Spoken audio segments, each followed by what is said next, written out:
Hello, everyone, and welcome to Aaron Shack Politics. One of the things I want to talk about today is something that is very important facing our democracy, and it's getting the money out of our politics. So today I would like to shed some light on an organization. Moneyoutofpolitics.org is their website, and some of the points that they want to make, I want to illustrate for you today. Our democracy is not for sale. So let's take it back. On July 27th, 2025, people are taking a stand, and they are going to march with over 2 million fellow Americans in Washington, D.C. You can also participate at your state capital for the March for Integrity, the largest grassroots movement to demand an end to political corruption. It's time to ban lobbyist gifts, stop congressional stock trading, and pass an amendment to permanently keep money out of politics. Now, why is this happening? Well, some candidates have unlimited campaign cash. There are backroom deals that happen when lobbyists shake hands with politicians. There's insider influence where people know, oh, hey, we're going to war, or the stock price of this is going to change. So, you or your spouse go and buy that stock, make these trades in order to financially benefit. And that is not what public service is about. So, one of the points that they bring up is that this corruption has stolen our democracy from us, the people. Democrat, Republican, it doesn't matter. Okay? So, our government is an auction house now, where the highest bidder wins, as they say here on the site. Lobbyists, billionaires, special interests pour billions into political campaigns, expecting favors in return. Everyday Americans, we struggle to afford health care, housing, education. We struggle to make a minimum wage in this country, while Congress works for their donors instead of their constituents. So a couple of things that they point out. What's at stake, right? For veterans, defense contractors rake in billions. Many who served our country are left homeless and struggling. For workers, wealthy corporations receive massive tax breaks while wages stagnate and small businesses suffer. And I'd like to point out, your CEOs, they're buying new yachts, they're buying new mansions, they're buying new supercars, while you can't even get a 10-cent raise. Like that would matter anyway. For patients, drug prices remain sky high while pharmaceutical companies fund political campaigns. That's right, cancer is a business. For democracy, every $1 spent on lobbying generates an average of $760 in government benefits for corporations. This isn't democracy. It's legalized bribery.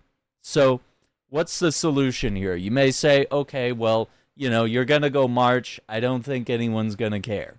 Well, real reform comes with several things that we have to accomplish here. So, what it's going to take is a historic nonpartisan movement, right, to fight back and demand accountability from not just Democrats, but also Republicans, because the problem doesn't assign itself to a political party. So what's number one? Ban lobbyist gifts. No more direct or indirect financial incentives for politicians. Whether it's taking Clarence Thomas on worldwide trips on yachts or giving money to politicians in order to have them vote a certain way. End congressional stock trading. Politicians shouldn't profit from insider information. Insider trading is illegal for you and me to do. It's illegal for Martha Stewart. It's illegal for a bunch of, CEOs on Wall Street that end up going to jail. Granted, not for very long. But for politicians, totally legal. No consequences. Fantastic. And step 3, pass a constitutional amendment. Permanently keep money out of politics by giving states the right to regulate campaign spending and assert that only human beings, not corporations, possess constitutional rights. And so if you want to read more, you can head to their website and this is the big step, is this protest that is coming up. And, you might say, well, hey, there's been protests. There's been the No Kings protests. There's been, people marching in the streets for Palestine and what's happening in Gaza. And it doesn't feel like it's changed a damn thing. Well, that's where things start. And marching is not just purely symbolic. It's a powerful act of unity, determination, courage. Keeping protests peaceful is very important. And everything from civil rights marches to historic rallies over the past several years, you're reminding the politicians, the leaders who don't listen to you, who truly holds the power. And, it doesn't matter your experience level, if you've been to a lot of protests or if you're considering this to be your very first protest. There's a lot of advice that you can seek out there online about the safest way to protest, what to wear, what to carry on you, signs of things to look for, if there's police and other forces, National Guard, whatever it may be, ways to be safe.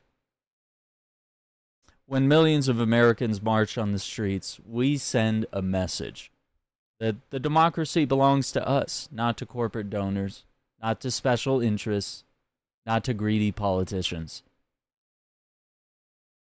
That's how important that is. So, a couple of things you can do. You can get involved. You can march. If you're able to be at Washington, D.C. or your state capital on July 27th, 2025, they have details about what time, what location to be at. You can join 2 million of your fellow Americans to do so. Now, you can also stay connected on their website. You can share videos like mine and others. Share the word to your community on social media.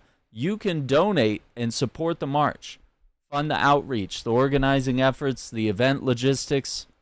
You can organize locally with others in your state. And you can reach out and join their official Discord server and help recruit more supporters. You can also pressure lawmakers and demand that your elected officials support real reform. Get them marching in the streets with us. Let them know that there's going to be 2 million people out in the streets against them if they choose not to support a movement like this. Demand your elected officials support this real reform. You can even use a link that they have on their website that will take you to a portal where you'll be able to, find your representative and whatever their phone number, email, however you're most comfortable reaching out. So in Washington, D.C., it's July 27th, 2025 at 8 a.m. Eastern Standard Time. And I believe there might be further details about specific state capital stuff that you can read about. They also post more about like upcoming events and progress with the movement. There's a couple other things that I want to bring up here. So this Money Out of Politics movement is a veteran-led, nonpartisan grassroots coalition fighting to remove corporate money from American politics. So you can understand that it's not being run by another political action committee saying that, oh yeah, all these other PICs are wrong. It's run by people who are not politicians. They are veterans, activists, everyday Americans who refuse to accept corruption as the norm in America. And so, as I've stated, there are many reasons and many ways that you can help. Now, the last thing I want to talk to you about is the amendment. And they have a link to this on their site. And this is a proposed amendment to the Constitution that was introduced on February 12th, 2025. So, without reading absolutely everything, Section 1 here says, artificial entities such as corporations do not have constitutional rights. The rights and privileges protected and extended by the Constitution of the United States are the rights and privileges of natural persons only. Now, if you don't understand what some of these terms are, you can actually mouse over, what is natural persons? It's human living beings as opposed to like artificial people, such as like corporations. An artificial entity, such as a corporation, limited liability company, or other entity established by the laws of any state, the United States, or any foreign state, shall have no rights under the Constitution and are subject to regulation by the people through federal, state, or local law. The privileges of an artificial entity shall be determined by the people through federal, state, or local law, and shall not be construed to be inherent or inalienable. Now, Section 2. Money is not free speech. Federal, state, and local government shall regulate, limit, or prohibit contributions and expenditures, including a candidate's own contributions and expenditures, to ensure that all citizens, regardless of their economic status, have access to the political process, not just rich people like Greg Abbott, who has a massive war chest and is completely undefeatable in the political system because he has so much money to fund into political advertisements and PACs and fundraising. So everyone should have access to the political process. And no person gains, as a result of that person's money, substantially more access or ability to influence in any way the election of any candidate for public office or any ballot measure. Federal, state, and local governments shall require that any permissible contributions and expenditures be publicly disclosed. The judiciary shall not construe the spending of money to influence elections to be speech under the First Amendment. Now, lastly, Section 3, this amendment shall not be construed to abridge the rights secured by the Constitution of the United States of the freedom of the press. And, of course, you can sign that petition here. But, yeah, they have what is needed to be done here. They have a movement. They have a plan. They have an amendment. And they know what needs to be said and what needs to be done. This is not just some movement that doesn't have any planning and that's just, gonna fall apart after, one protest. And then we're like, yeah, gee, that was a fun summer.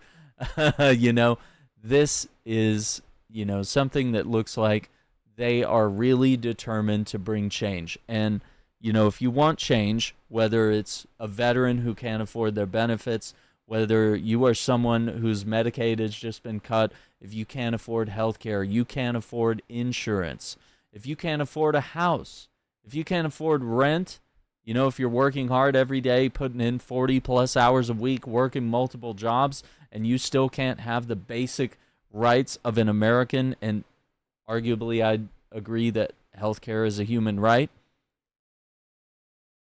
and your politicians don't care to listen to you because lobbyists and billionaires and special interest groups like AIPAC are telling them what to do and what to believe and what to think, and all our money that's being cut, all these healthcare benefits, all the National Weather Service stuff, all that money is going into military spending. It's all going to Israel so that they can continue to bomb the Palestinians in Gaza.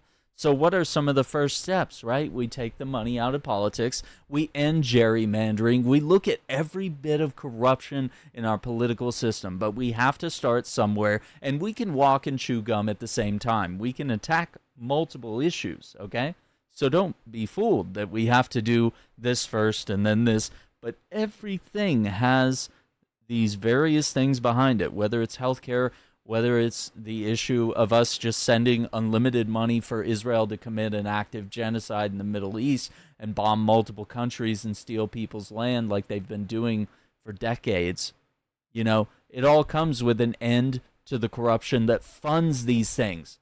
We shouldn't have to choose our communities over sending millions of dollars to Israel. Like how San Marcos discovered that they were sending millions of dollars from their city to Israel when they needed that money for their city. And then Greg Abbott came out and said, you guys are being anti-Semitic. It has nothing to do with that. It's not being anti-Semitic. It's anti-Zionism. It's pro-humanity to not want to bomb innocent people and steal their land and commit genocide. Nobody should be for that. So the ways we can do this: get the money out of politics, stop gerrymandering. You know, it feels like a Bernie Sanders rant, and that's because it is. He's been harping about this kind of stuff for years. So now it's our time. It's our time to step up and get out there and protest. And I challenge you to share this video. Talk about this with your friends. Discuss how you can get involved.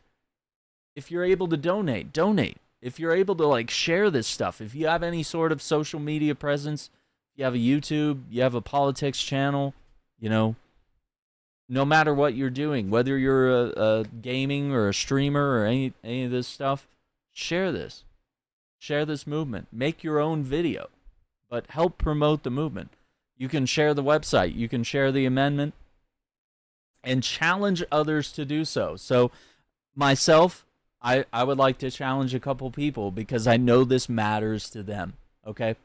So I'd like to say Good Trouble, Santana Jones, Harry, Dean, Parker, Chris, all these people, they have very large presences on TikTok and YouTube and have a following where they could bring this up and discuss how important this issue is.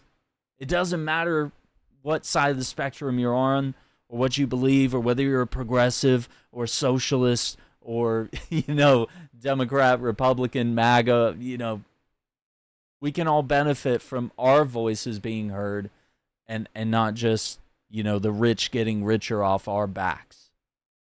So I would like to thank you for watching. Don't forget to hit that like button, subscribe to the channel, ring the notification bell so you don't miss out on future videos. And just remember, our democracy is not for sale. Thank you.